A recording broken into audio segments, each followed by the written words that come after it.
All right. Hello, everyone. My name is Diamond Rivera, and we are back at it with another episode of the Live Discussions with Diamond podcast. This is episode 188. And today's episode, this Saturday afternoon, is truly going to be a special one and really informative. And again, for me, it's a reunion. I'm having back a previous guest from almost over a year ago, a person I consider a friend, a mentor, and so much more. And thankfully, we have him here today. Instead of Jersey, right now, he's in Tampa. So we got to give a big shout out to the one and only Ismael Otero. What's up? Man, my brother, honestly, again, before we get started, I'm loving what's happening at Caribbean Soul. I'm loving that new promo. Again, people, in Jersey, one person I definitely have to recommend is Ismael here. But right now, it seems like you're in Tampa. So, how's the sunny weather out there going? It's beautiful out here. I came to see my daughter in Iroko. They're doing their thing. So my family's here. So we had a great time last night. Man, so of course, coming from Jersey to Tampa and Florida, how's the events been really coming back for you? How does it feel now? Like you said, a lot of your family now is transplanting to Florida. Do you think of Florida could possibly be in your plans in the future? Far in the future. Hey, I don't blame you, man. But today having you on means a lot because over this past year or two, things have been picking up, especially in dance in the tri-state, but also abroad. But also, too, a lot of conversations have been had, or a lot of conversations and things need to still be discussed and understood. And you know me, I'm very honest and very blunt of how I say things, just like you are. But it's also with context. Exactly. And when the big thing of memes comes up, it's interesting because I think people don't really read the full context, so they see something and interpret it a whole different way.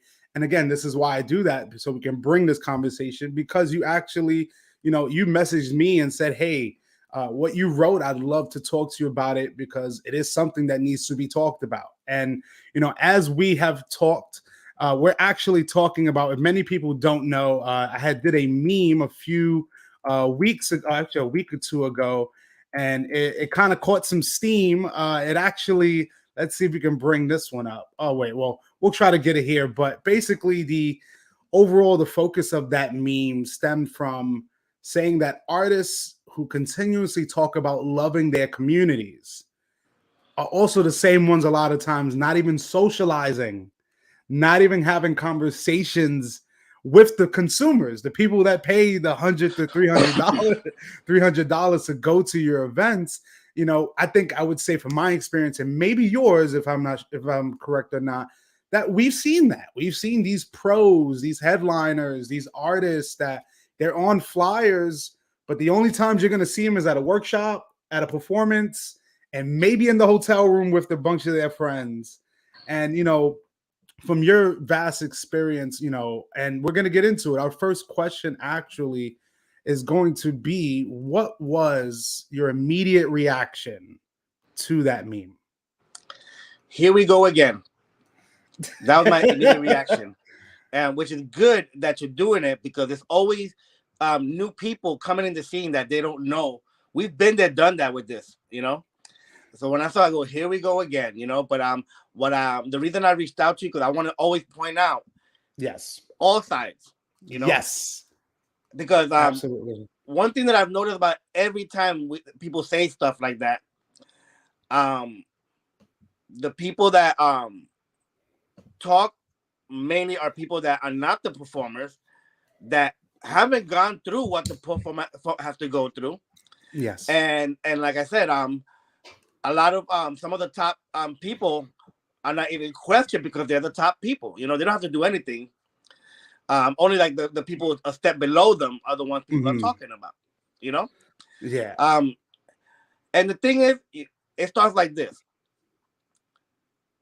Basically, as a performer, you're hired to teach and perform. That's it. Yes. Now, at the same time, the promoter has requirements. So if he wants you to do that and you're okay with it, you're okay with it. If you're not, you stay with the events that are in your lane. Like for example, my friends that dance tango, they weren't allowed to social dance, because of like a lot of people don't realize that as a performer, I'm gonna go to this side first. Yes, absolutely, Yeah, absolutely. as a performer, we train, practice. We have to party till like 6 in the morning to wake up to do a workshop at Yeah. 9 a.m. Yes. And it takes its toll on the body, and then the stress, the anxiety. You get out there, do your thing. The last thing you want to do is social dance, Mm-hmm. and again, it's you also have to understand that when you social dance, especially for the women, um, when you're dancing with someone that doesn't know how to lead well, and you get injured, Mm-hmm. most dancers don't have insurance. Only a few of them do. Yeah. And I've seen it happen where some dancers sprained their ankles dancing with someone who didn't know how to lead them, and they couldn't perform. Mm. So that's one side of why some people don't do it. Yeah. So people need to understand that. And then at the same time, I think if people are aware that they need to be careful, or not try to do moves that they saw the people performing. Yeah. Be like, just because they did like 300 turns and a backflip into a split, don't do that when they're social dancers. They just want to, let's groove with it, Mm-hmm. and again, most people that be like, oh, I paid this money for this and that and this and that. That's what you pay your money for, to see a show and get a workshop, right? You don't see singers talking about, come on, do karaoke with me, You're definitely right about that, and it's interesting that you say that, Ishmael, because I always tell people you do have to look at it on both sides, because most people would see this here when it says, when artists say they love the community but don't dance with non-artists at the socials. We've experienced it. I understand, and I'm not saying, oh, one event you go to you don't do this, but when I'm seeing it's a pattern, and if you want me to be completely honest, I can take it back to when we go to or socials in New York City, the big ones, even pre-COVID, when a lot of those big artists were normally in the back drinking, or when they come out, they stand right next to the DJ booth, or they dance with their friends. And they're the same ones that are talking behind their backs and saying, oh, I'm not going to dance with this person. I always tell people I don't mind dancing with someone, but it's also called awareness. I understand, as a professional, you do have to take care of your body. And meaning is that a person who maybe is not a professional has the ability, has more of a percentage to possibly hurt you. I completely understand. But when no interaction, like not literally, you see them workshop, performance, and you may see them for an hour not dancing, just talking, and maybe not even to the consumers, the people who are fans of them, just to themselves. I think that's a huge problem. But I mean, understanding your immediate reaction, I really appreciated that. So now let me actually bring it to my next question, which wait, is, before you get to the next question, yes, absolutely. let me go to that side now. Yes. In the college in Puerto Rico, nobody had to tell anybody to social dance. It's just what we did. The early New York Congress and LA Congress, the early Congresses. Yeah. Nobody had to tell you to social dance. It just happens, Yeah. But what happens is now, to social dance is a good attraction to the event and to the performer, So it's come to something that, like, let's work together as artist and promoter, and get more popular. Now, again, you're gonna see there are some artists that don't social dance and nobody will say nothing, but then there's other ones that they got their system down on lock. They have great shows. They do their workshops, and they make sure that all their dancers social dance. And not because my daughter's on it, but I saw that with Iroko. When I went to surprise my daughter in California, they Yeah. had the whole system. You know, they're like, let's do our thing, let's do that. And then backstage, my daughter went to, change or do something. And I went, to talk to her. She goes, okay, I bring it back. I got to go social dance. And I was like, Yeah. okay. So they got a professional system going. Yes. They're like, okay, these people, they hired me. They want to dance with us.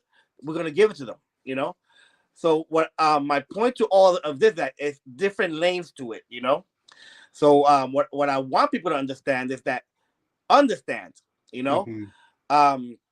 because one example, I was in a country in South America with Grisel.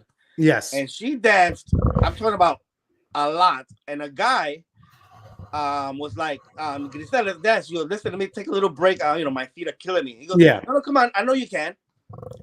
I was like, I took a step back. They don't know about my girls, Yeah. But what I want to point out more is that there should be an understanding with both sides. Because the first time they told me you have to social dance, I said no, I don't have to social dance. I said, do you want me to dance? You play good music. Because when I'm dancing with those people, I want her to know that I'm dancing with her because I want to dance with her, not because I'm obligated. Yes. Because I had a girl say that to me. She goes, I know you have to. You didn't enjoy it. I said, no, I enjoyed myself. I danced with you because I wanted to dance with you. You play good music, that's it. As a salsero, you can't help it. Like, I can't help it. I gotta dance. Hey, So, I mean, I definitely I appreciate that because that's also a variable because and we'll get into more even with the organizers, like you said, playing good music is a perfect remedy to a lot of the issues when it comes to social dancing. yes, exactly. Man, so then now it actually brings me to my next question, which you kind of touched on was really sorry, not this one, was from your experience, do pros put limits or dismiss the focus on social dancing? So, like we've talked about, like your daughter, Ziana, they have a system of, hey, we go perform, we teach, perform, and making sure that you interact with the community. So, from just your experience of traveling, have you, and I'm not here to ask any names, but for me, it's just more of an understanding of have you been witness to pros literally saying or telling organizers or promoters, I'm not social dancing, or is it because there is something I have to say after you speak, but I just want to kind of get your understanding on that. I've never witnessed it personally, but Mm-hmm. I've heard about it. Because again, I'm friends with a lot of promoters as well, and they will say, I'm not here to social dance. It will be in their contract and everything. But again, it depends. You get in where you fit in. Yes. You don't have to, because unfortunately, a lot of people that we call pros don't have enough experience. Thank you. To understand, because and again, I don't want to talk crap, but again, a lot of pros aren't really pros. They're just great dancers. They're great dancers, but they didn't go through that experience to understand what Yes. what is required to you want to keep getting work. Well, a lot of promoters want you to social dance, and I think if there's a problem with that, it's just talk about it and say, hey, my body, or I just let them know and meet in the middle, because these days, like I said, dancers and promoters, we need to work together now. That is very true. And what I really wanted to say is I've talked to many artists and they've told me, yeah, there's a big issue with organizers and headliners or pros, as they say, because once you're on a flyer, the responsibility of, I'm coming to this event, I'm coming to do a show, anything else, I'm not too sure of. But it's the fact is now in the last 5 to 10 years, you have seen organizers in the contracts have to actually stipulate you need to at least be at the dance floor for 2 hours at least. And the fact is because they've also told me is having the experience of asking, where is my performer at 1 o'clock in the morning when people are asking about them, and no, you can't find them, but they're in the hotel room drinking the night away, and then they're the ones that look crazy at tech rehearsal or their workshop. And hey, I'm saying this because I've seen it. For many years of dancing, so this is not just, oh, I heard a he said, she said. No, but also that's the thing of, I've also talked to organizers that have had great experiences with dancers who will say, hey, I'll go out and social dance. I can't do it for whole 6 hours, but at least I can go out there and show face. So I think that's Exactly. also, That's fair. there's always two sides to that. So then, my next question to you then is, do pros and artists have any responsibility to interact and socialize with consumers or patrons? Technically, no. Culturally, yes. Mm. Because these people they watch you on YouTube, and they see you on stage, and when they get to talk to you, listen, I don't know why anybody would not want to do that. Like, I could understand, and to be honest, my personality, people don't, they always don't see it, but I'm really like a shy person. But when I feel that energy from people, it's a great feeling. Like, I went to Italy one time, and I remember the promoter asked me, that girl, it's her birthday, and she wants to know if you want a piece of her birthday cake. And I'm like, hell yeah. So she came with her cake, and when she gave it to me, she got all like excited. She said, oh my God, And I looked at her, I said to this was like my early career. Yeah. I told the promoter, yeah, what happened to her? She goes, Ismael, you don't understand. She sees you in videos, Yeah. So then when you talk to them, and it's an unforgettable experience for them. They get to talk with people that they look up to and they want to learn from. So I don't see why people wouldn't want to, but, and again, at the other side is, there are a lot of crazy people out there, No, you're definitely right. I mean, and hey, in my opinion, I would have to say, most of the times these pros and artists, their responsibility is to inspire the future generation. I mean, the things you do, the things you say have a lasting effect, because I've heard of pros and artists going to events, and I'm speaking to these patrons, and sometimes you have the experience of, man, that was an amazing discussion I had with him, or an amazing dance, or just, saying hello or greeting. And then also the other side of it is, wow, they're an asshole. Now, Wow. things are different now, though. Things are different now, but remember this: back in the days, the less you were seen, the more popular you were. And I remember I was like all with the people, and I'm with everybody, and then my peers, who are at the same level, even below, would not do that, and they would be seen like a god. Yeah. And that's because I became that person. Oh, that's Ismael. He's like, we're the same, but those people I haven't seen, they're up here. So some people be like, you know what, I want to be treated up here, so I'm gonna act like I'm not gonna be seen, because that seems to be the most popular people. But now, the way to do it now, you have to be on social media every 5 seconds. Like, hey, I'm here. Hi, I'm here. Everybody, Yeah. But if that's how it is, you better get on that boat. Hey, no, and it's so funny you just said social media, because my next question was, has social media been a blessing or a detriment to our dance world in the last 5 to 10 years? Because, as you say, before, when we were going to congresses and we had things like Nuevo Tech, and different media platforms previous to 2010, and now you have the beauty of just having your phone or buying a Canon, Nikon, Lumix, whatever, Sony, and being able to film a performance. But sometimes even a social dance can go viral. Yes. And I think, for me, in my humble opinion, I've seen it work in both ways. Those people that have been very hungry and working hard now are traveling the world for one video.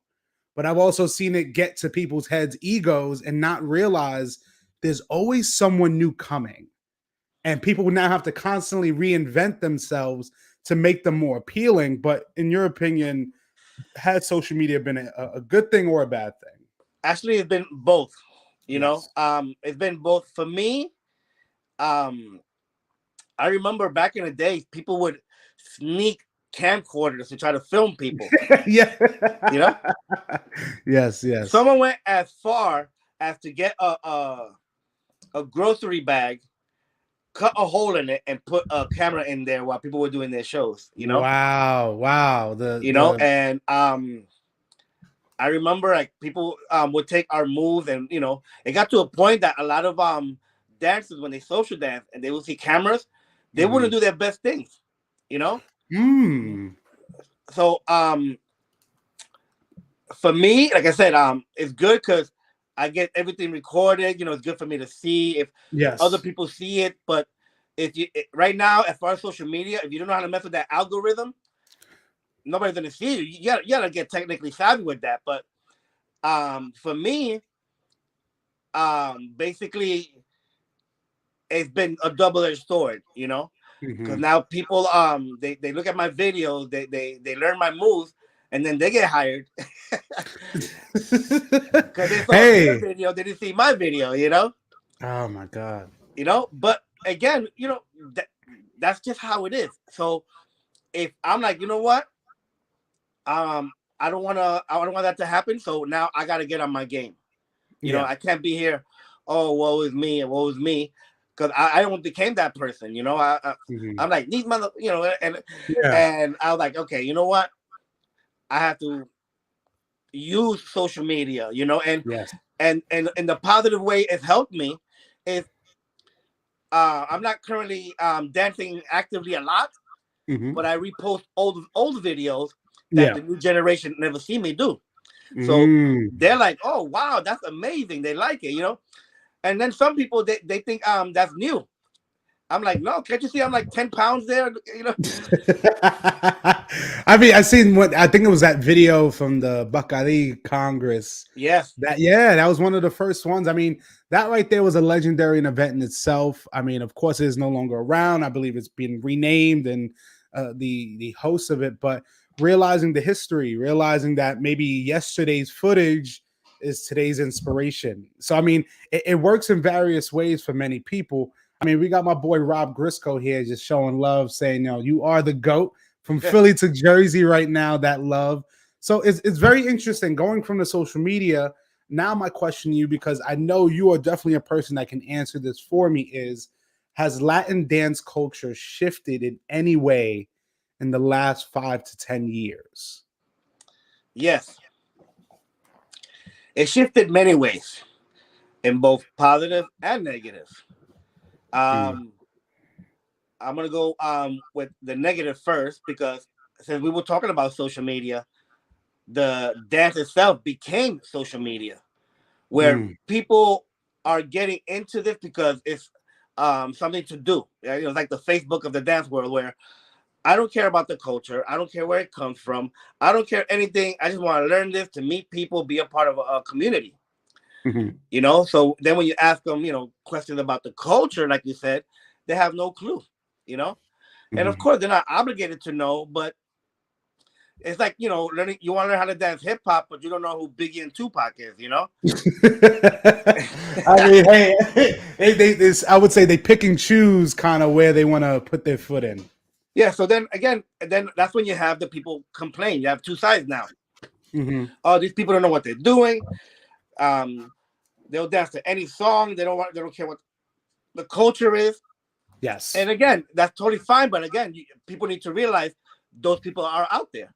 And then there are people that got into the culture even more, and they got into to be a part of something, and they're like, wait a minute, let me see what's going on here, and they get into the culture of it, and they're like immerse themselves into it. So I think once people just realize, that's a person that's into the culture, that's a person that just wants to be a part of something. Yeah. It won't be like so confusing, But and another positive note is, as far as shifting, we have pretty cool movies come out. We have, and when it started with Shine, Yeah, man. That was again. Hey, listen, Shine in the Heights. Hey, West Side listen, Story, West Side Story. Like, man, the list and goes on.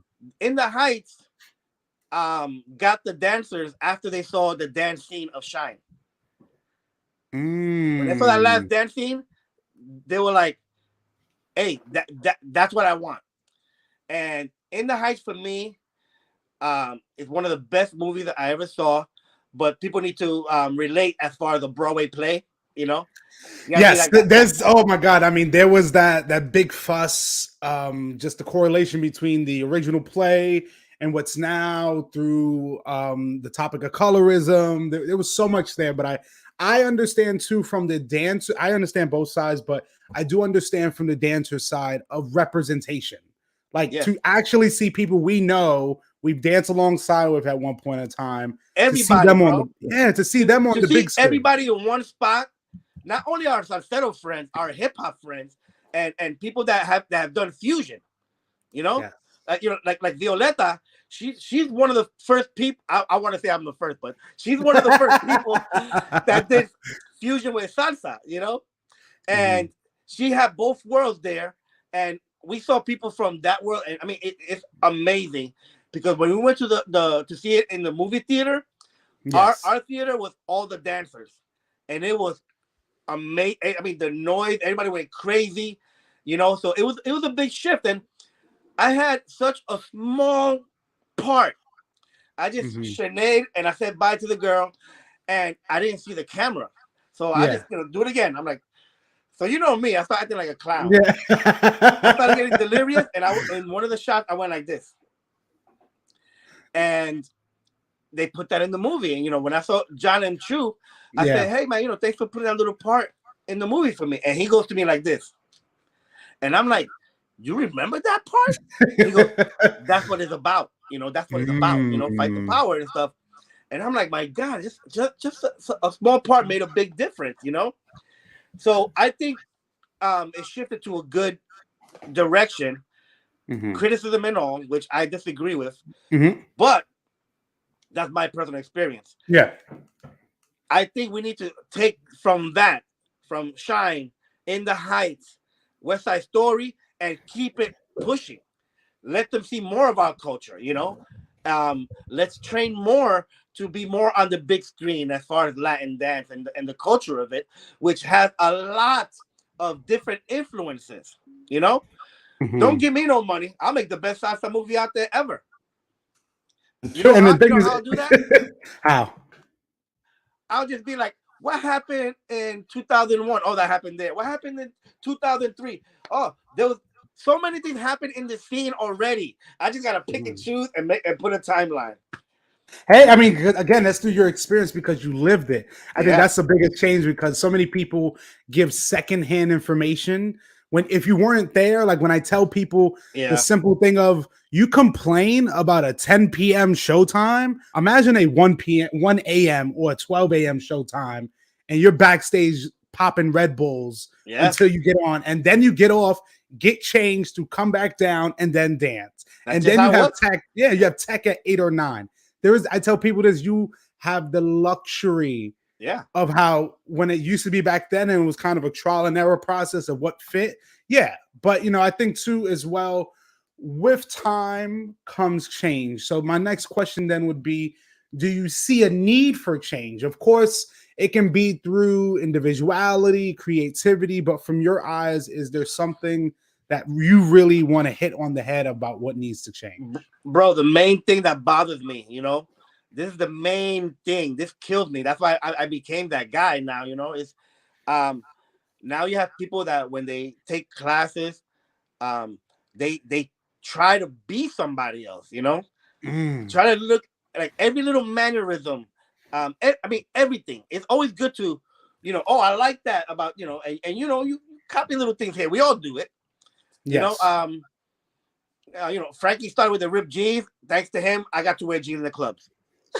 before Frankie couldn't wear jeans in the club, but then Frankie was so famous, he wore jeans. Now we wore jeans. You know, Juan Mato always wearing. He's very, you know, fashionable. The Italians are the best dressed in the world. You know, but nobody tried to be exactly like them. You know, I tell people I want to dance with you, not you trying to be somebody else. Because I believe everybody's personality should be felt and seen, you know? And again, that's why none of my dancers look like me, not one, you know? Yeah. because I make sure that they dance like themselves, you know. But Mhm. I see, I'm telling you, exact like replicas, you know. And I tell some people, look, it's okay to mimic in the beginning till you find yourself. Yes. You know, it's normal. It's normal. But I see it too often where that's the end game. I want to be that person, you know. I no, And I agree. I agree because I've talked to many people, and some people understand what I'm saying. Some people are still kind of clueless, but and I tell people this: they can agree or not. The biggest change within our salsa scene was the competitions and the Colombians. The Colombians changed how people perceived what was thought of how to get a standing O because I remember vividly when they used to have the ESPN competitions and you started seeing these Colombians come doing all these tricks. But also, people didn't realize this. I found this out when we used to do those ESPN competitions, those were judged by ballroom dancers. And they used to just tear into those salsa dancers. Of course, things have changed over time, but I would say the Colombians coming in. I remember vividly Connecticut Salsa Fest, going there, seeing Colombians for the first time. And the next year, I'm seeing teams who never did salsa calena, never even did Colombian salsa, now just doing routines that have to have a trick. And it was like, then the creativity was lost because you now had to put a trick into your routine to get any or feel like you could get any praise. And, I just felt like individuality was something that was slowly, distancing itself. yeah, I was actually one of those people. uh, and I would do competition, and I Mhm. would have the girl flip me, and everybody it was a crowd pleaser, but other people were like, "Oh, he won just because he did a backflip." So then I was like, you know what? I gotta make sure that in between the tricks, I'm dancing. So I would always have a Mm. format. I said I'm gonna have a limit of 2 tricks, and I'm gonna have dancing trick, something stupid trick, and then end powerful. You know, but the Colombian way of dancing, I've seen them since they first came to Jersey. Yeah. They were in Elizabeth, and I went to teach at a club, and they were rehearsing, and I was like, man, I never seen that type of dancing. It was this guy named Otto Show. Yeah. Auto show. Yeah. He was Absolutely. one of the first ones in Jersey, and Yep. that's what Bala Conmigo came from him. And Yes. they listen, man. They don't play, man. And what people don't realize is when they really made an impact was when New York and LA. Everybody, every year we got. Oh my God, we gotta get better, gotta get Yeah. better. So while we're paying attention to each other, um, Colombia came and all the guys dyed their hair blonde. Yep. And they did a big production on stage that New York and LA were like, oh my God, And like I said, when I started judging the World Latin Dance Cup, it was always Colombia and Mexico. Colombia and Mexico. I'm like, these people are freaking amazing. You know. And again, if you go to Jersey, you want like real salsa, you go to the Colombian spots, bro. Yo, That's actually very interesting. they had a concert in North Jersey. Ismael Miranda, Tito Rojas. Mhm. They had to get a small venue because not enough people bought tickets. But then you go to Elizabeth, they have these. They don't even promote. They only promote in their own little community. They had I think one time they had Sonora La Ponceña. Mhm. Tickets are $40 an hour, sold out. You know. So as far as like you said, as far as the culture, the Colombians are like Yeah. keeping it true blue. You know. And again, that's because they make sure they know the culture. I guess I could be wrong. It's because they are a little bit of a close community, even though we have a bunch of them in our world, like Jorge Riascos, Yes. Ana Saoko. We have a few groups that they're on both sides. Yeah. But yeah, the Colombians ain't no joke. Colombians and Mexicans and South Americans now. Yes, yes. And see, I love how we're going with this because it segues into my next question is, and this one here, us from being from, the New York and the tri-state area, is New York and LA still meccas for dancing, or has many other cities or countries taken over? I would say yes and no. If they here for like straight up mambo, yeah, that's it. We're Yeah. the place to be. But for example, in Manhattan alone, the reason it's still the mecca for dancing Mhm. is that we have most places only have like one style. Yes. Manhattan alone, as far Thank as you. salsa, has different styles. You know, you Mhm. got Yamale over here, you got Eddie Torres over here, Frankie over here, and then you have the spots that people don't really know about. You have the Yeah. Cuban spots over here, the Yep. Colombian spots over there. So you basically get in where you fit in. You know, Yeah. the thing is, like, I think um we're limited as far as variety because all Mm. we do is really mainly dance, mambo and mambo songs. Yes. But a lot of the teachers that I see lately are they put like Cuban themed workshops, but they Mhm. don't play Cuban type music in a lot of socials. Only a few of them, But a lot of a lot of the top dancers, they'll play something Cuban because they want a variety, you know. But like I said, me, that's why I like wherever I feel that type, I'm gonna go to that music. Like again, I went to Yamule, the vibe was on fire. Um, the next day, I go to Abacua and he plays Yes. that weird salsa, and I'm like, and that's why I have such variety in my dancing because I get to pick and choose about it. So in a sense, I think yes, it's still the mecca. Man, I truly appreciate that. And I have to give a huge shout out right now to the one and only Gia, all the way from Korea, showing Korea. some love to Mr. Ishmael over here. Hey, The guys, Koreans don't play either. Listen, they definitely don't, and I love them. the Koreans are the most detailed dancers. If this is how the move goes, that's how the move goes. And I mean, sharp, detailed. I'm like, oh my god, like thank God I'm old.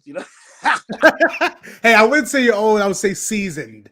And you Thank know you. what's interesting now? I'm gonna bring up a question that has been burning me for so many years at Congresses, and I know you've seen it, and I don't know if you have an issue with it, but for me, I loved at Salsa Congresses, we did see a variety of styles. But one thing I loved, but I also kind of hated was the hip hop at salsa congresses. So was hip hop an issue at salsa congresses? And I mean that because they were great as a little refreshing from what you're seeing. But then I started seeing an influx of just straight hip hop performances at congresses, and then they were closing the shows. Yes. So for you, what would you say? Listen, I love hip hop, and there's actually a few events in Europe where they have different floors Mhm. because there are a lot of salseros that grew up with hip hop, you know. So they will have several floors, and then Ruby, she has breaking salsa, so it's breaking with salsa. Mhm. But a lot of breakdance music started in the Bronx, so it has a Latin theme, timbales and bongos. And again, you know what? I think you have to know when, not too much of anything is not good. If it's salsa, it should be salsa, but it is refreshing to see a little bit of variety. If it closed the show, maybe it was just like entertaining as far as like crowd pleasers. Um, Again, it depends because like people always want to showcase other talents. You know, that's why they do a lot of these mixes and stuff. Yeah, I'm a good salsero, but let me show you my hip hop That's style. but You that's know? the mix. Like when you're talking about like literally going to a congress and it's just straight hip hop, and then those are the ones that get the standing O, and then people almost forget that there was even salsa acts before then. Yeah, like I said, if it's a salsa event, I would keep it like salsa. I would Mhm. have a separate room for hip hop. Yes. You know, and the show, like I said, if it's gonna be if you go to a salsa event with a hip, make it a Latin themed type of hip hop. It's possible. You know. I definitely. All right. Well, it's interesting that you talked about earlier the competition experience because you being a judge for I believe the World Latin Dance Cup. In realizing too, since COVID, a lot of things have changed at competitions, whether it's the entries, whether it's the creativity, whether it's the dance level, because I've heard at Summit and many other events that, many of these foreign groups can't come into the States. And a lot of things have changed. So my question to you is has the competition value diminished since COVID? You know what? Not as much as I thought. Okay. Like when I went to Summit, I was like pleasantly surprised. I was like, oh my God, there are people here. And you can see the ones that weren't just eating at home during COVID. You see the ones that were training, Yes. You can tell automatically, But the competition, what people don't realize about competition is that competition is a sports dance, and it's a very technical thing. And I tell people, look at the rules, So people be like, they want to see a little bit more creativity, but a lot of people that do a lot of creativity barely win because they're judging you on technique, presence, things like that. And if you don't do it right, it might backfire on you, But if you want to win a competition, you're training for that competition. If you're not gonna have time to create another creative routine, Yeah. So you got to create an impressive routine that will win competitions and are impressive enough to see it at shows, And like I said, for me, I'm waiting for creativity to come back into style, so I could get in there, Hey, I mean, no, I agree because, and talking to other judges as well, one judge told me, and I completely agree, when it comes to bachata competitions, the biggest problem is people are not stepping on their fours and on their eights. I believe that's what if I'm not wrong, and that's a big thing as you see these routines can be so flowy. You can have 8 to 10 people. And if you're not stepping, those judges know. But also something that I also have to ask you a question about is, for me, I've noticed that competitions, there are categories when it's only one person in that category. My question to you as a judge, I don't know if you can answer this, is do you see the value in even having that category if it's only one person competing? What happens is sometimes people wait to the last minute, and then sometimes, for example, when I was doing the World Latin Dance Cup, some competitors got there, last minute. And at the time, you register there. You get it. You get in there. You register there. Gotcha. So I remember one time, a lot of people registered last minute. That it got so packed.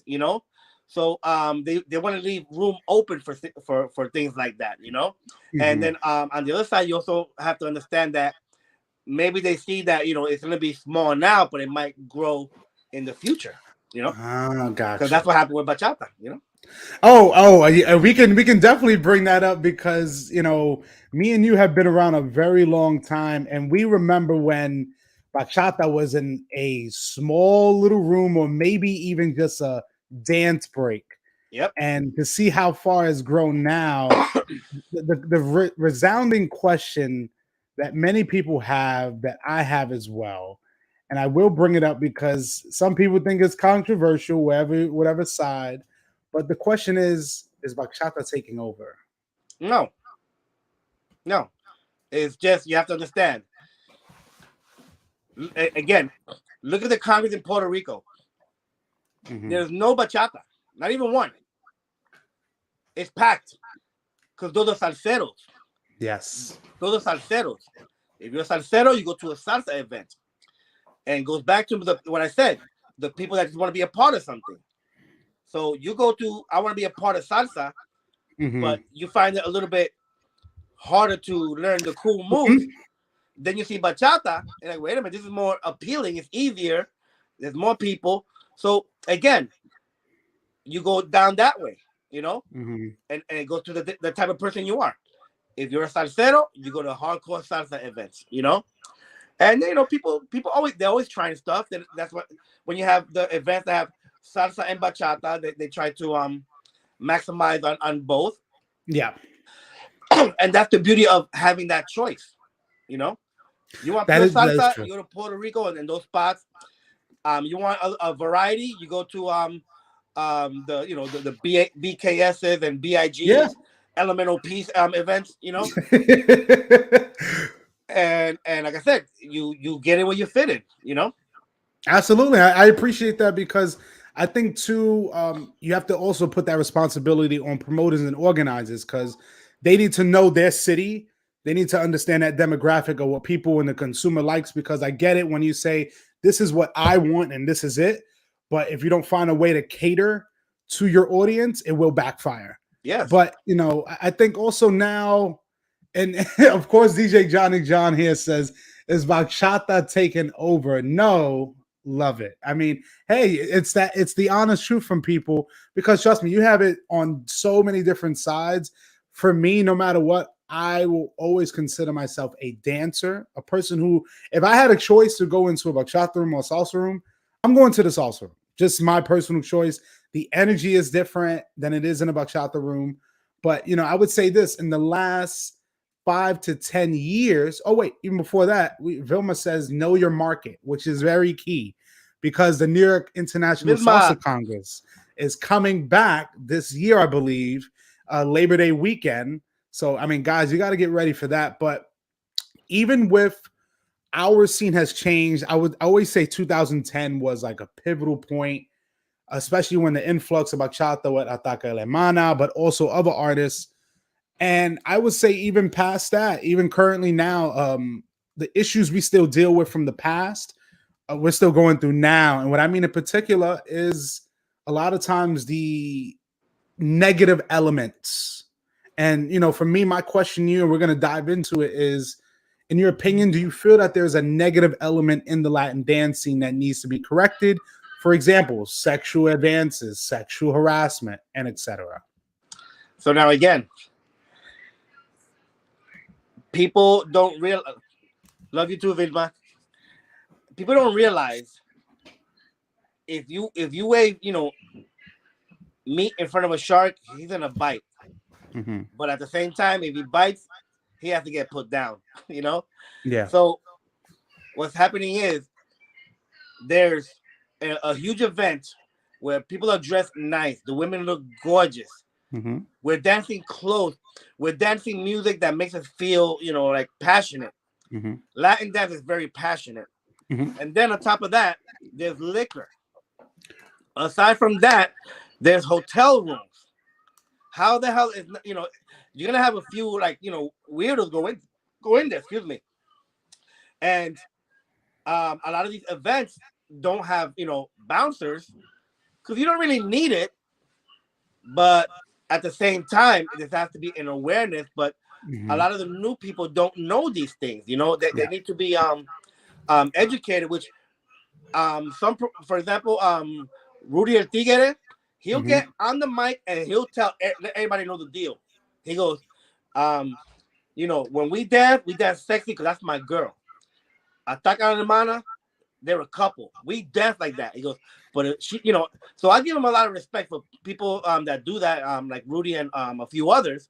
Mm-hmm. You have to make it aware because a newbie won't know and be like, okay, this is natural, I guess, because the predators, Mm-hmm. it's like Candyland, it's Yeah. like Candyland. Because one, you don't need to have swag, These people they cannot pick up a girl in a normal setting. But they come over here, hey, you want to dance? They got a little flavor. That's when they start, with the advances. And again, once you put liquor in the mix, some people can't hold their liquor, and some people are just straight up creepy. And I tell my people, we always watch our girls, and Yeah. I call them creepers. These Yeah. guys here, Yeah. those guys are looking for the pretty girl that will dance with a creeper. Once a girl dances with one creeper, all the other creepers know that's the one, you know. But it's real. Like, listen, I stopped many people from messing with our girls, and some of them were actually well-known performers. But I'm like, ain't gonna happen. It's not Mm-hmm. gonna happen. I'll grab them by the hand, And you remember my team back in the days, Yes, yeah. and one quick story I could tell you. I saw this one guy dancing with one of our girls. She was very innocent. This is like a long time ago, and the guy was making her uncomfortable. So I'm looking, Yes. okay, is she gonna handle it, or because all my girls will beat the guys up, but this one she was very innocent, And I'm walking around looking, and I'm getting closer. I said, okay, enough is enough. When I went to grab her hand, take her away from him, 3 of my team members did it at the same time. We were all looking, and we grabbed it at the same time, Man. We have to protect our women. We must protect our women.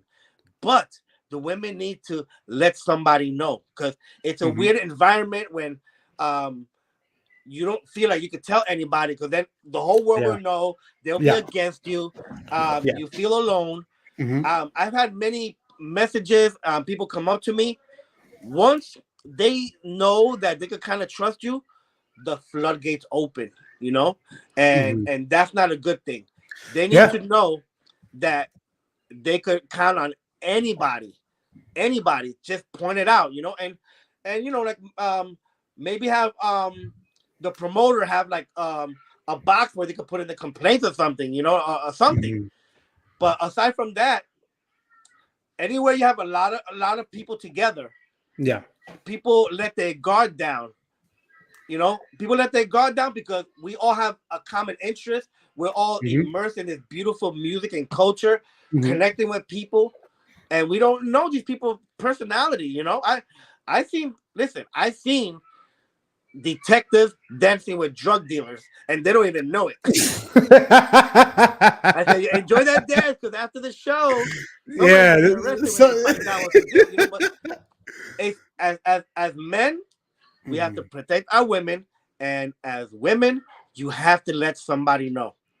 Oh, absolutely. And I would say this, and I have to go even further from that. It's not just men.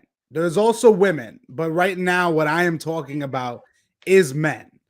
Because to be honest, that's been a resounding thing in congresses and festivals, that you have how many new people that you saw them at an event and you don't see them again.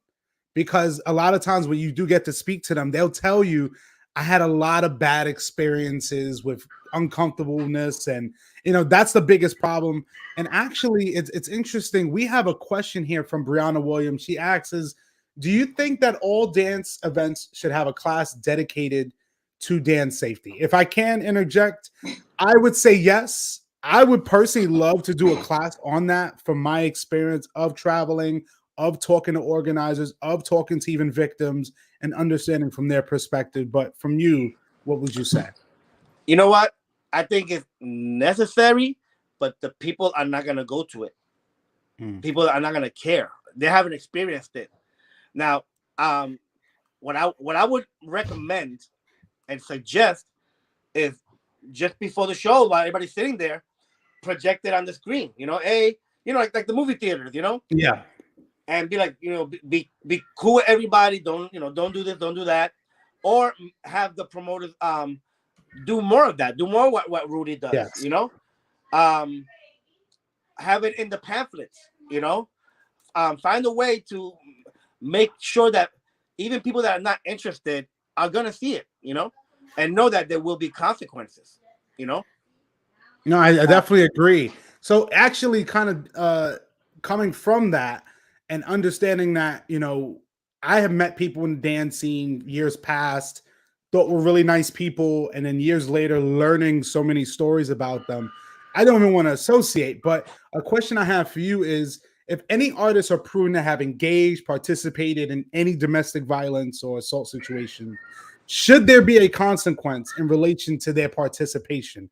Meaning, as promoters and organizers, if a headliner was arrested for domestic abuse, was arrested for assault, and you have people messaging them saying, hey, we don't feel comfortable around this person, do you feel that there should be any type of consequence? I think that's like a gray area, like a lot of people's personal life, like if I got like a DUI or something like that, Well, no, of course, but I'm talking about like, I have had, and I'm going to be totally honest with you, I've been at an event that there was a male there who had a female who had a restraining order on a male who assaulted her previously, and he came to the event and he was arrested on site.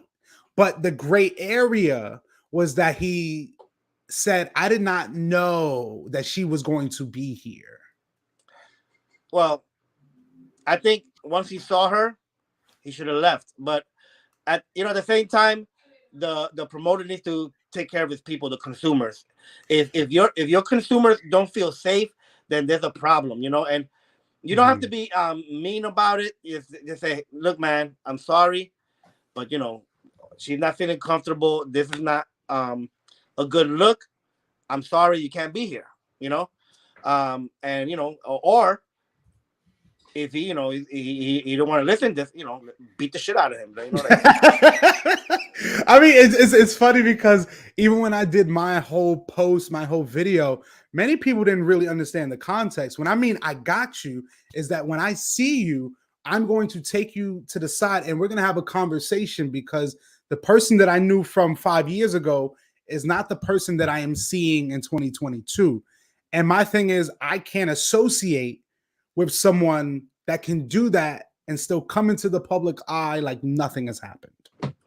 No, there has to be consequences. Like I'm trying to see the middle ground, but there is no middle ground. If to answer your question, no, that person should not be around, and give him a chance to do it again. Right now, I don't know if you know from back in the days, my sister Irene. Hey, Irene. Lindo, how are you? Baby? I'm good to see you. I saw you working it yesterday. I saw that video you're saying y'all put up. Sometimes I gotta come out. Sometimes I was having fun. Oh my Perfect God. example of she beats up guys. I love it. What are we talking about? Whose face am I beating up on now? No, you know these creepers out here. We need to understand what's the consequences for all the creepiness, all the grabbing, all. Nah, I don't. I'm not about that. I'm not about. You know what? We can play and we dance and stuff, but if you're gonna get disrespectful, it's better I get at you before my brothers do. Yep. And it's like, and I don't have patience. Like, honestly, I've been bullied as a kid, so I fend for myself. And if you're gonna get stupid with me, I'm gonna get violent with you. It's that simple. Because you know what? And it's a bad thing to say, but violence is never misunderstood. If you don't understand my, because when I step in, I already step in with a don't mess with me. Yes, absolutely. So if you're not gonna take that warning and still proceed to try to say something slick, I'm gonna give you a warning. I'm gonna be like, who are you talking to like that? Like, exactly. And if you want to still step out of that, I will throw hands. And it's a shame to say at this age, but you're gonna respect me or you're gonna fear me. One of the two. You have to learn one way or another. Right. And we have a domino effect. So if I swing, we all swinging, and then we ask you later what happened. Hey, I appreciate that. I love that. Last night at the Iroko social, my daughter got me in a headlock. She started threatening. My other sister just saying they all, we ganged up on them. Hey, you need to understand. Let me put this way: if my brothers, because he's the only one now in the scene, but if my brothers ever got stupid with any female, he has to deal with us. There's more women in my family. And the first thing he said when I spoke to him when we were much younger was always this: you got sisters, okay? Do not lay a hand on no woman. Do not become disrespectful. Let us have that fun. Yeah, there you go. Let us have that fun. He has 2 sisters to choose from. Pick your style, but don't mess with my brother.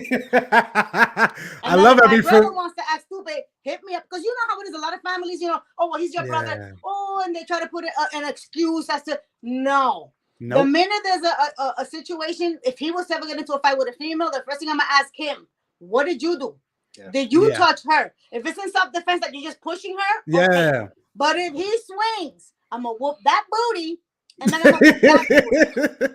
There you go, Ismael. You've been on notice. You know already. Yeah, man. And that trickled down to my daughter. My daughter be letting me know. We'll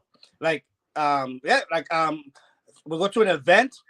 And I see a pretty girl there. Wow, she's pretty. She goes, Daddy, she's young. I don't know that, you know. But she makes sure they all put me in check, you know. Yeah. And the thing with that, I'm sorry to interrupt you. One thing that means like we have to also educate our non-dancer friends when they come along. Yes. Because I remember we was at Mambo Tuesday one time, and somebody brought a promoter or a DJ from another club, and this person, seeing the way that we dance with each other and stuff, thought that, you know, he was like, oh, he hit the jackpot. All these women are easy. The guy was like, don't do it. Don't do it. You're going to get jumped. You're going to get hurt. They friendly because there's respect. We behave. We dance erotically because there's respect. Yes. You know what I mean? This is what they don't understand. I don't have a problem doing a crossbody lead and punching you in the face. In the meantime, if you touch my booty, I'm my way cross. There you go. I can add that into a routine. My interview. Oh, sorry. We love you, Irene. We love you. I'm fabulous. I'll let you guys go. I'm gonna go get me a coffee. Oh, lucky you.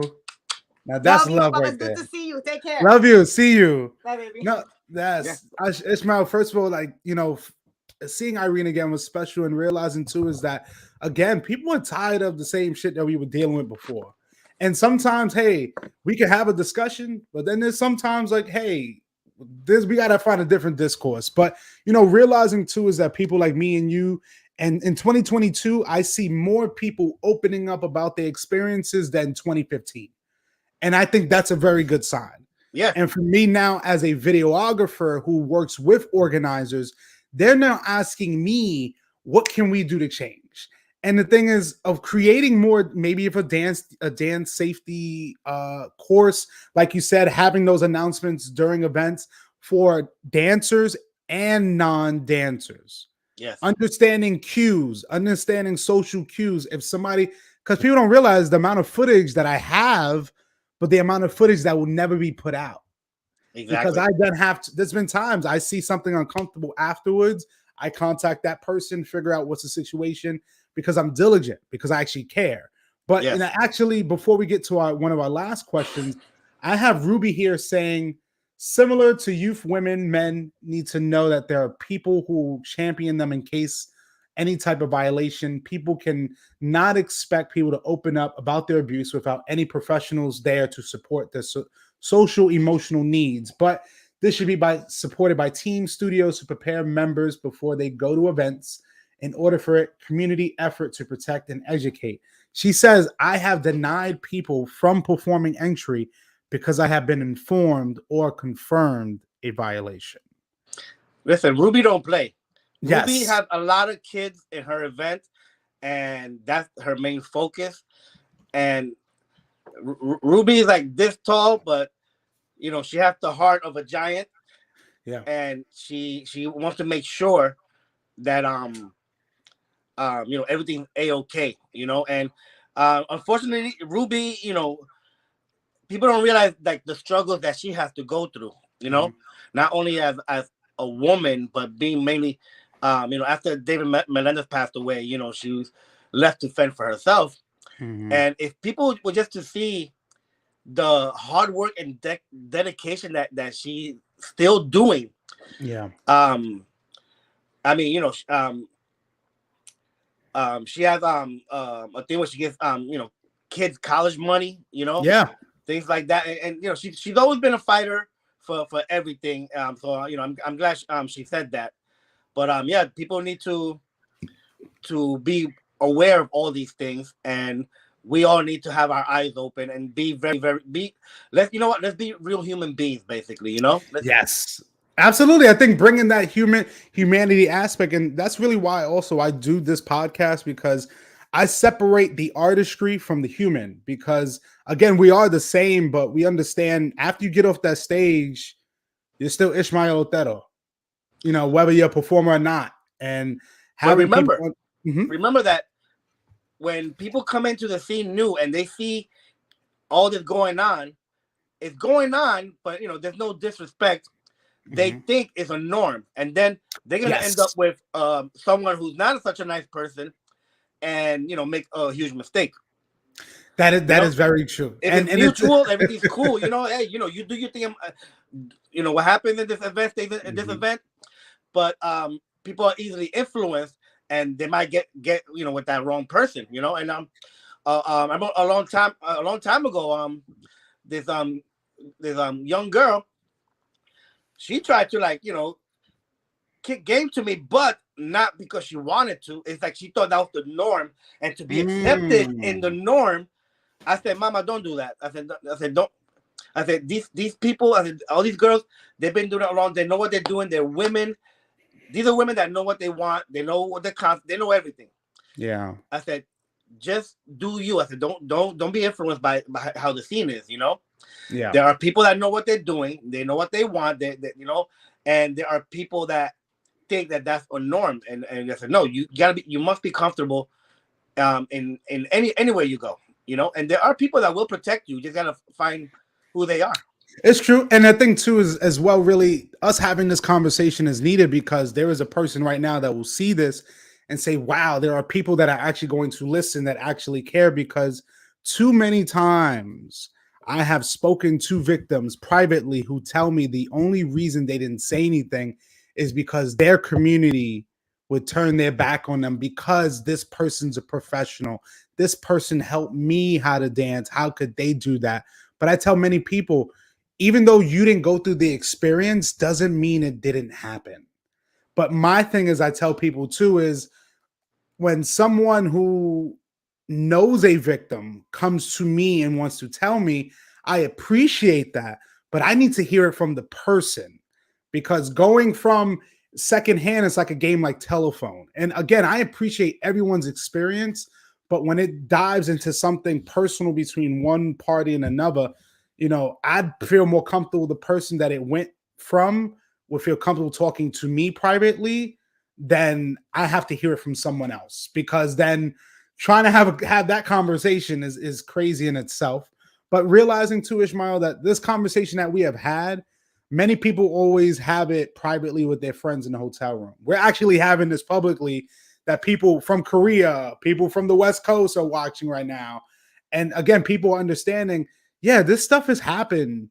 Doesn't mean this is what our dance scene is all about, which is incorrect. Exactly. Our dance scene is filled with love, kindness, camaraderie at times. There's always going to be different elements. You just have to know how to guide yourself, but also associating yourself with the right people. Yeah, so now there are some people that they make it known.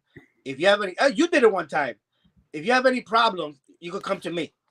And it's very simple. And many people say, why do you say that? Because I'm telling you, I am taking the middleman out. I am taking the excuse out of you saying you don't know who you can speak to. No. I took it out right here. I'm at an event. I'm the filmer. You're going to see me a lot more times than you're going to see the organizer. So all you have to do is tap me on the shoulder. Give me a social cue that you're not good, because I do have a media team that, I'm just going to say it, we are all trained well in self-defense. And if we have to take care of ourselves, it's great. Yo, no, don't let the nice guy fool you. This dude, he could damage people. I know for a fact.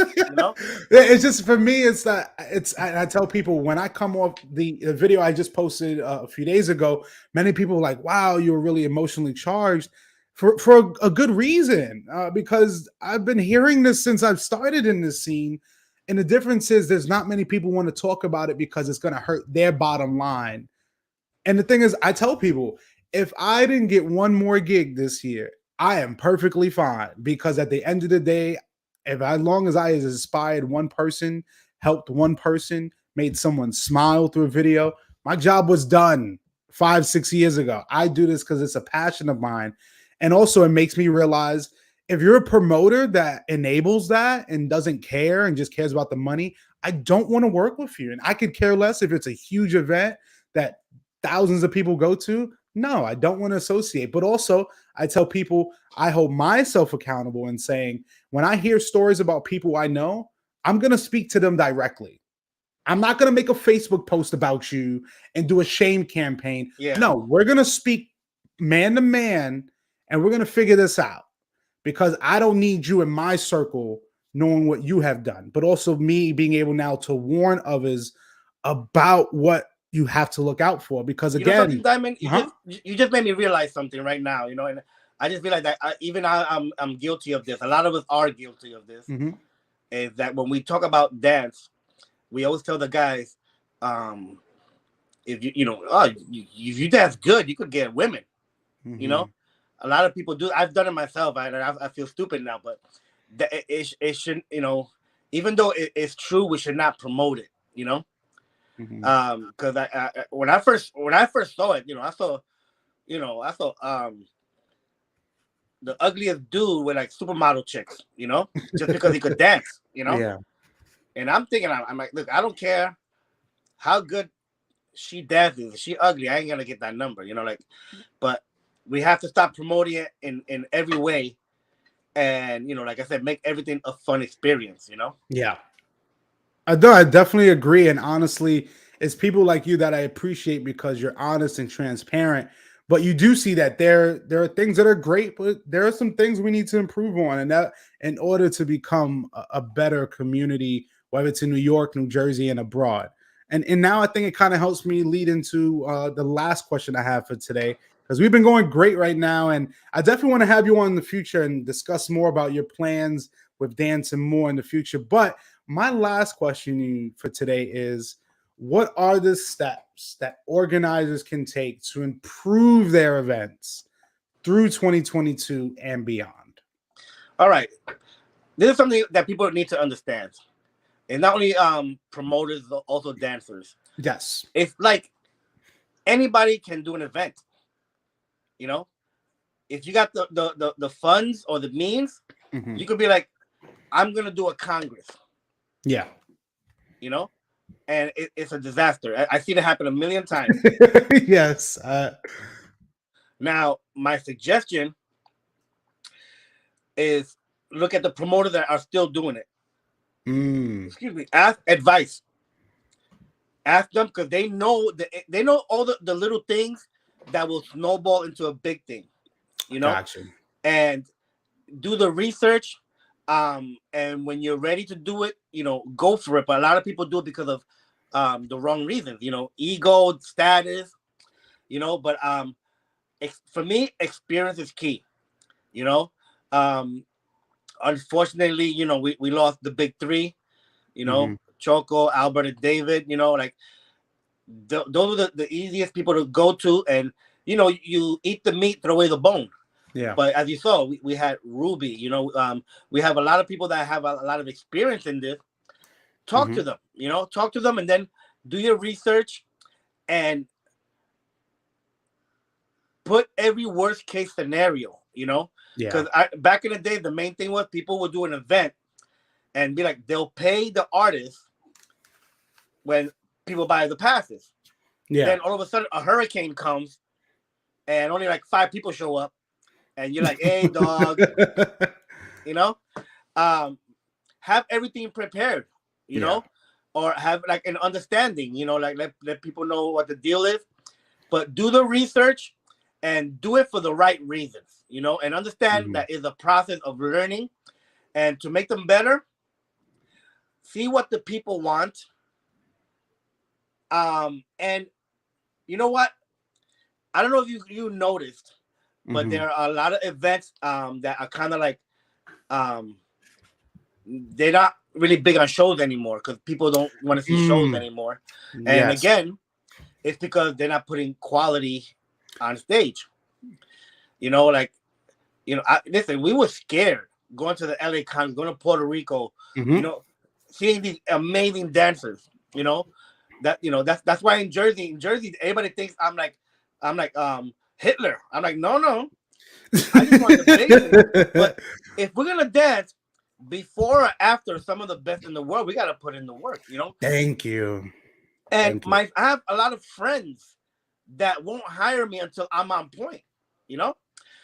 When Gordon Neal had his event in Atlanta, we was talking and I remember Shani was with me, and Shani says to Gordon, "Hey Gordon, if he's not such a good friend of yours, how come you never invite him to your event?" And he said, because he's holding back. He's holding back, And like I said, some people just let anybody perform. There should be a place for people to perform. We have to fight for that main night, Mm-hmm. But if promoters understand what people want, be like, okay, if this is the limit of performance that people will tolerate, I'm gonna do that, and I'm gonna space everything out to there's the most positive things that can happen. You know, Yeah. People used to go to congresses to see a show. Now people go to congresses to party. You know? Yes, that has been a big because from the salsa congresses to the bachata congresses, the atmosphere is totally different, and it's totally fine. You know, some events, while the shows are going on, they still have the party going on, so you can pick and choose. But again, have a format that everybody's gonna be satisfied. You know, that where people are not gonna watch 65 shows like this, and 20 of them are the same. You know. Hey, you're definitely spot on for what Ricardo here is saying. So you're definitely not lying about that. Yeah, you know, make people work, and then you know, like I said, like Albert Charles used to do, all the new teams had to start on a Thursday or afternoon shows. We didn't mind. You know, but you know, like I said, they have to do the research and find out what the people want because it's not the same everywhere. You know. Yeah. In this region, they might like this, and that one they might like that. But if you want to invite artists, then you know, find the right place for everything, space it out right. But if people just want a big party, then just throw a big party. You know. I definitely agree, and I would say, lastly, for me, from my experience, what organizers should really do as well is create more of a relationship or build a relationship with the artist you're bringing. Don't just focus on bringing the headliner from another country or another state because they had a great routine at a show, because a lot of times those people aren't really conducive to your event because people may like what they did, but if there's no communication and no, connection, then it's worthless. Also, I think we really do need to sacrifice the 60 plus shows and bring that down back to 25, even 20. Yes. And if that means certain shows or certain groups, it's understandable because we came from a time where you're not always going to have every single show coming up. And the reason they do this, and I may be exposing some people, is because they need the money. If you bring one group that has 300 members and then their families, you're right now helping pay for your bills. But is the creativity, is the quality lacking? That's people, they're shooting themselves in the foot because they'll make that money that one event. But if you do the things the right way, you have longevity. Like we for example, Boston Congress is a few hours away. Yeah. This is what they do. Here's music. Here's a dance floor. Here's workshop. Very plain and simple. And everybody's people don't go to the rooms a lot. They're there at the party. Yeah. You know? So everybody, like, you don't have to overcomplicate things. Just make it appealing, and you have the next Congress. Because if all the shows are crap, and the next year they're gonna be like, "Yo, you going to that Congress? Ah, man, that's a little bit, people are gonna talk more about the negative side, Yeah. So they need to really relate. It's so many slots. Just mix it up, And again, see what works at other events and what doesn't work. That is very true. Because even as Ricardo says, or having up and comers shows night, that would actually be something valuable, having that title, because it lets people know, like, these are the future generation. Because again, I mean, there's too many times I've been at events and you're totally right. I'm the one filming the event, listening to the conversation about somebody saying, all right, call me in an hour when this show goes on. Because nowadays this is what it's like, and it's just the honest truth. Most Albert people Torres actually had a thing where the people from the afternoon shows, whoever did the best, they will get bumped up to a Saturday night, as a reward, Yes. So they were like, oh, that's pretty cool. Like, I'm like, yo, I want to do good so I can get that Saturday night spot, I like. And that. Again, I tell people, for example, my team. Other teams get to perform quick. My teams are like, nope, not yet, not yet, not yet. And I tell them, I don't want pity claps. Oh, get cute. I don't want pity claps. Even if the show is not your favorite, I want you to be able to see they put in work, at least, It was a whack ass show, but they put in work at least. Hey, no, hey, and I'll tell you this, and I would say one thing we do need to change. Can we stop saying that every show was amazing? Because that I really that's one thing, and I don't know if the people who love these artists don't realize a lot of artists know exactly what you're saying, and you're just being nice. And then there's two different types: the ones that understand the reality, and the ones that they see amazing and say, "Oh, I'm amazing, and they never. No, they believe it. And I really think take away the word amazing. Yeah. And if somebody asks you, how did you think about the show? I honestly say people need to be more honest. Yes. Because you don't have to be rude. Just be honest about it. It happened to me. I thought I was killing it. Till one time we did an obvious mess. Everything went wrong. Like obviously everything went wrong. But because everybody liked me, they're like, "Oh my God, that was so great!" I'm like, "That's what the greatest mess up," you know. Like, but people believe when you say that, you know. And I remember, because you know me, I do choreographies whether you like it or not. Yeah. I do what I feel. Yes. But I did a show in the New York Congress, and when I got off stage, I saw David Melendez. I said, "You know, what'd you think?" And David looked me in my face. He went, "Dude, it sucked." Right? I did not get offended. Yeah. Right? Now it's up to me whether I want to change it or do more, put in more time. But I don't get offended. If you say that now to somebody, they get offended. Oh, of course. Because the difference is the context. Are you saying it to be malicious? Or are you saying it to then inform them? Because even here, Ricardo says, when I compliment a show, I refer to something specific. You know, that's the difference. You know, not saying the whole show was amazing when you gave no energy. But, you know, the thing is this, the conversations that we have are needed and people are responding and people are understanding that, hey, we all are under the same umbrella. It's just that now we're actually vocally speaking about it. So I definitely hope in the future things can change. I mean, the events I go to, the organizers I speak to, the advice I'm giving them from artists who are telling me what they want but don't know how to say it. I then in return go to the organizer and say, all right, we need to do this and this. Because you know something, I want to point out something really quick about organizers. Yeah. It's not one of your questions, but I just want to throw it out there. Yeah, absolutely.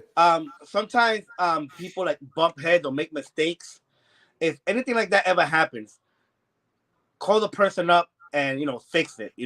Thank you. People always have like a lot of big egos, and it kind of messes up a lot of things. And the older promoters, David Melendez, Albert Torres, Choco, and now Edwin Rivera. Yeah. We've argued. Yeah. But it doesn't affect our relationship, and we just, you know what? Let's clear it up, and we cleared it up, and we still work to this very day. And I think that promotion do the same thing. If someone gets something to bother, just casually talk about it, and let's fix it. Like we're not too cool to admit if we made a mistake or we have a different point of view. We at the end of the day we're in the same family, and we want to see everybody eat.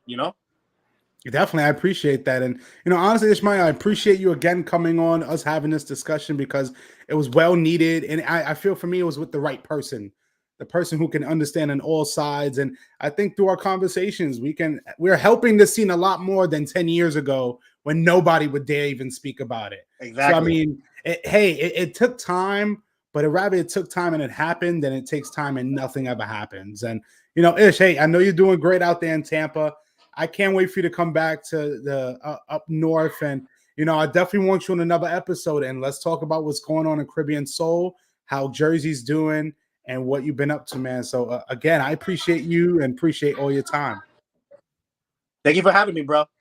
Absolutely, man. Guys, thank you for tuning in. Episode 188 of the Live Discussion with Diamond podcast, here with the one and only Ismael Otero. Guys, we'll see you soon. Baby, what? Caribbean Soul all day, every day. Love you guys. See you soon.